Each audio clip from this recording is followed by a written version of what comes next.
again here with another. I look slightly blurry today. What's going on?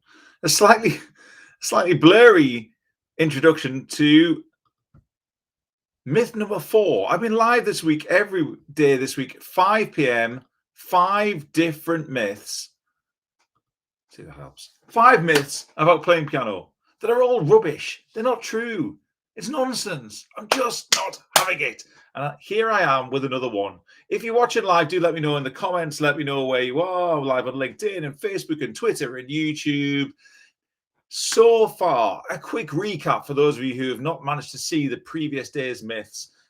We have myths in every industry, right? Everything that anyone knows how to do, there are myths about it that other people think are true. So on day 1, the myth was you have to spend thousands of pounds. You have to be rich. Piano is a really expensive hobby. So we decried that. We knocked that one over. That was on day 1. So scroll back through whichever channel you're watching on. So Monday, that's 3 days ago. You don't need to be rich to play piano. That's rubbish. I'm not rich. Loads of people aren't rich. It's just not true. Myth 2 on Tuesday was that you need loads of space in your house. No, you don't. No. If you want a grand piano, yeah, you probably need a bit of space. But if you want like an electric piano, a keyboard, an upright piano, a digital piano, a stage piano, whatever it is, you don't need as much space as you think you have. So we knocked that one over on day 2. Watch Tuesday's video if you want to check that one out. Day 3, which was yesterday, was, this was a goodie. Learning piano takes years. No, it doesn't. No, it doesn't. Learning piano does not take years. It takes years if you want to get really, really great at it, become a professional at it. But that's not what most people who are watching this want to do. They just want to have a bit of a chill out after work and have a bit of an unwind for 15 minutes. So yesterday we knocked over the myth about learning piano takes years. And today, oh my, I do like this one. This is a good one. Now, who has ever had a piano lesson in their life? If you are watching this right now, if you've ever had a traditional piano lesson in your life, perhaps when you were young, many years ago, or recently, and you were asked to play scales, some kind of exercises, scales, if you don't know what scales are, some kind of exercises. Let me know in the chat. Let me know in the comments if you were asked to play scales and you got the impression that this was just like something you have to do. If this was something you thought you had to do, let me know in the chat. You don't. You don't have to play scales to play piano. Why would you have to play scales to play piano? Now, some people who are watching who are perhaps very traditional in their approach or in their methodology will be saying, yes, you do. You have to learn scales. Scales teach you so much. I'm not here to knock the fact that scales teach you stuff about music. They do. It can be useful. I've got nothing against scales per se. That's a good expression for someone from the Northeast, very posh. I've got nothing against scales, but I don't believe that you have to play scales. You don't need them. And let me put it to you this way. I don't remember the last time I ever asked anyone to play a scale. I've been teaching piano since I was 15 and I'm 44 now. Now, I have asked people to play scales in the past, but it's been a good number of years since I actually went, right, I think you should play this scale to anyone. If someone asks me, how do you play a scale? I'll tell you. Certain scale. How do you play a scale of G major? I'll show you how to do it, right? Not a problem. Nothing against it. Scales do teach you some technique stuff. Scales do teach you some, it helps your understanding of music theory. Absolutely, this is all true. But you don't have to play scales and exercises to learn to play piano. It is just, I repeat, just not true. There are all kinds of other exercises we can give you that sound way more musical, way more interesting to learn to play piano. So let's not believe for a second that a traditional approach involving scales and all those kinds of exercises is a be-all and end-all. And if that makes me unpopular in the piano teaching community or music teaching community, that's absolutely fine by me. I will believe this till the day I die. You do not, I repeat, not need to play scales to learn to play the piano. So if boring is putting you off learning to play piano, let's just knock that one over. They sound rubbish. They sound tedious. They are repetitive. Bleh. I can play them. They're useful for some things, but you don't have to. So let's just forget it. Now let's connect that to the other thing that says in this in the caption. You don't have to play classical music either. No, you don't. And I bet there will be someone watching who's had a piano lesson in their life where they were made to play like classical sounding music, or whatever you want to call it, traditional music that you might once have been the only way to learn how to play an instrument. Whether it's piano or any other instrument, by the way, once upon a time, if you quote unquote learned to play piano, you had to play classical music.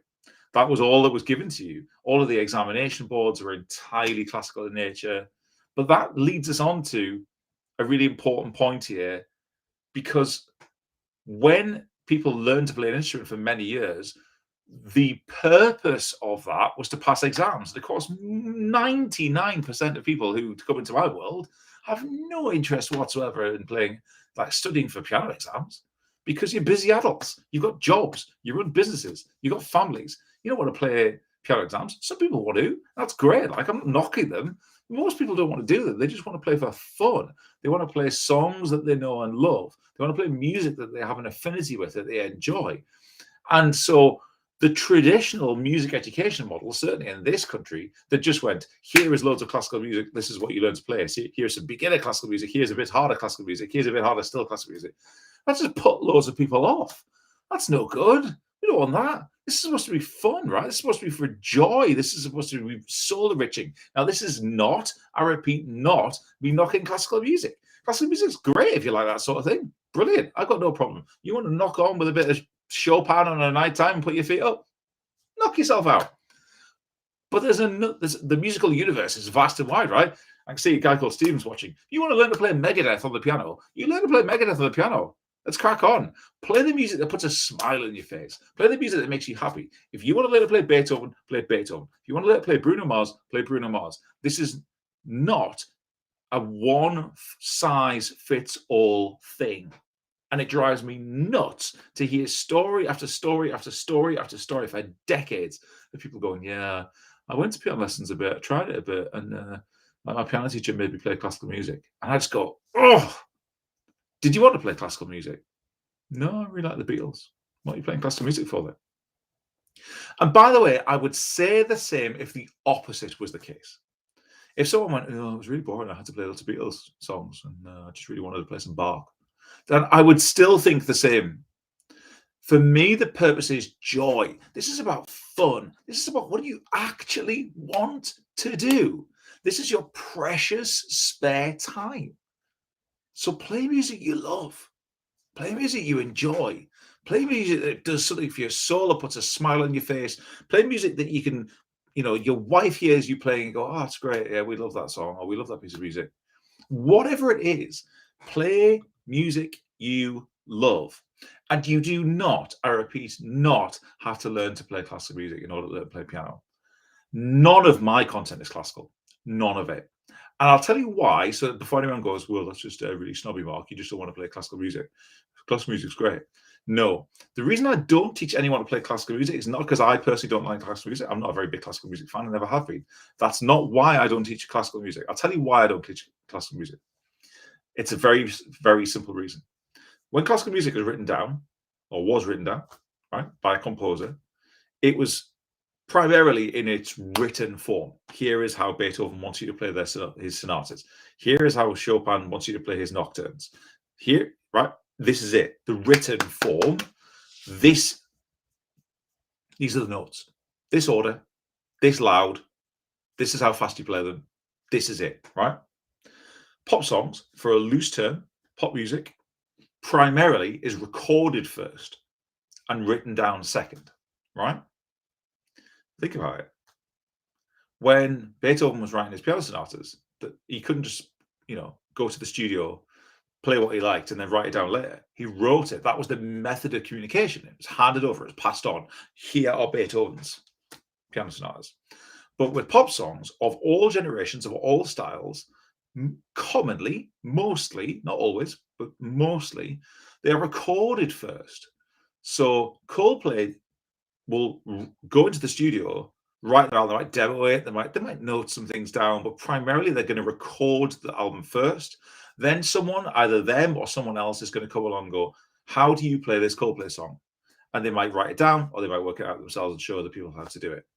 So when you do pop songs, it's really, really easy as an arranger, as a musical director, and as a teacher for me to say, right, I can write down a basic beginner version of a Coldplay song, and I can also write down a really advanced version of a Coldplay song that's really embellished in loads of ways and really fancy.